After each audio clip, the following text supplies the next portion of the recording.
নমস্কার বন্ধুরা, প্রতিদিনের মতো আজকে আমি চলে এসেছি আপনাদের সামনে একটি অসাধারণ রেসিপি নিয়ে। সেই অসাধারণ রেসিপিটা আমি কী রান্না করবো সেটাই আমি আপনাদের সাথে শেয়ার করবো। এই যে দেখুন, এখানে আমি চুষনি ডাঁটা নিয়ে নিয়েছি, এইভাবে আমি ছুলে নিয়েছি চুষনি ডাঁটা। এখানে আছে মিষ্টি কুমড়ার ডোগা আর হচ্ছে একটা আলুগুলোকে আমি এইভাবে কেটে নিয়েছি। আমি আগে থেকে এইভাবে কেটে ভালো করে ধুয়ে রেখেছি সবজিগুলোকে। তো দেখুন বন্ধুরা, আমি এখন কীভাবে রান্না করবো সেটাই আমি আপনাদের সাথে শেয়ার করবো। এখানে কড়াই বসিয়ে দিয়েছি, কড়াই গরম হয়ে গেছে, কড়াই আমি তেল দিয়ে দেবো। তো দেখুন বন্ধুরা, কড়াই বসিয়ে দিয়েছি, গ্যাস অন করে দিয়েছি। এখন কড়াই গরম হয়ে গেছে, আমি এখানে দিয়ে দিচ্ছি পরিমাণ মতো সাদা তেল। তেল গরম হয়ে গেছে, এখন আমি ফোড়নের জন্য দিয়ে দেবো 5 ফোড়ন, পরিমাণ মতো 5 ফোড়ন। আপনারা চাইলে এখানে পেঁয়াজ রসুন ব্যবহার করতে পারেন। নিরামিষ রেসিপি চচ্চড়ি খেতে কিন্তু দুর্দান্ত টেস্ট। অবশ্যই এইভাবে একবার হলো বাড়িতে রান্না করে খাবেন, দেখবেন খুব ভালো লাগবে। ভালো লাগলে অবশ্যই একটা লাইক করবেন, শেয়ার করবেন, সাবস্ক্রাইব করবেন। ফোড়নটাকে আমি ভালো করে একটু ভেজে নেব। তো দেখুন বন্ধুরা, ফোড়ন ভাজা হয়ে গেছে, সুন্দর একটা ফ্লেভার বেরোচ্ছে।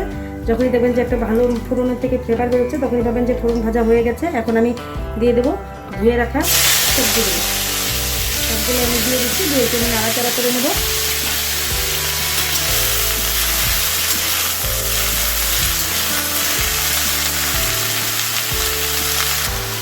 তো দেখুন বন্ধুরা, আমি আগে থেকে এখানে লঙ্কা বেটে রেখেছি। এখানে 3টা লঙ্কা বাটা আছে, আপনারা ঝাঁটার যেরকম খান সেই পরিমাণে অনুযায়ী দিয়ে দেবেন।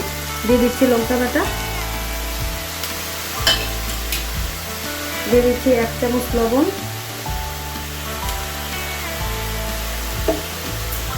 আর দিয়ে দিচ্ছি হলুদ গুঁড়ো 1/2 চামচ। এখন আমি সবগুলোকে সবজির সাথে মিশিয়ে নেবো। মিশিয়ে নিয়ে আমি জল দিয়ে একটা পাত্র দিয়ে ঢেকে দেবো। 5 মিনিট আমি ঢেকে রাখবো, কারণ সব সবজিগুলোকে সেদ্ধ করতে লাগবে, তাই ভালো করে আমি সেদ্ধ করে নেবো জল দিয়ে। দিয়ে দিচ্ছি পরিমাণ মতো জল। জলটা একটু আমি বেশি দিলাম, কারণ চুষনি ডাঁটাগুলো সেদ্ধ হবে।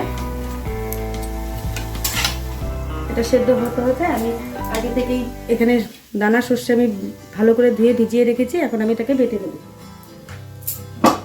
পাত্র দিয়ে ঢেকে দিচ্ছি।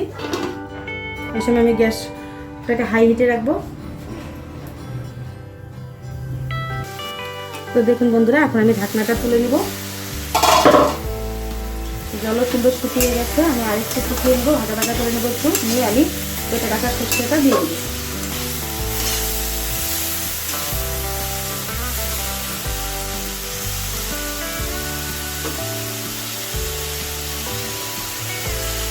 তো দেখুন বন্ধুরা, এখানে আমি 1 চামচ চিনি ব্যবহার করছি, কারণ যেহেতু একটা ডাঁটা চচ্চড়ি, তাই আমি একটু মিষ্টি মিষ্টি খেতে লাগে, ভালো লাগে খেতে, তাই একটু চিনি ব্যবহার করলাম আমি। চিনিটাকে আমি ডাঁটার সাথে ভালো করে মিশিয়ে নেব।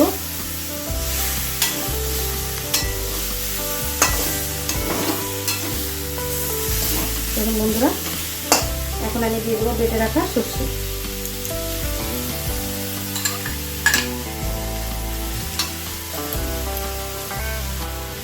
দেখুন বন্ধুরা, আমি সর্ষেটাকে একটু জল দিয়ে মিশিয়ে দিয়ে দিলাম।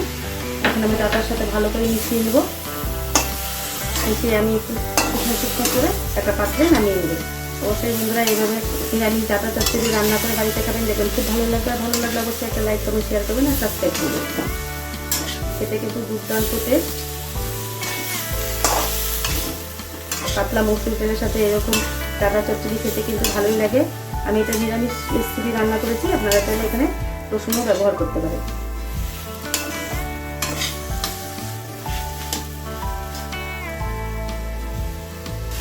তো দেখুন বন্ধুরা, চচ্চড়ি আমার বানানো হয়ে গেছে। এখন আমি একটা পাত্রে নামিয়ে নিব। কেমন হয়েছে বন্ধুরা, অবশ্যই একটু কমেন্ট করে জানাবেন। Thank you for watching this video.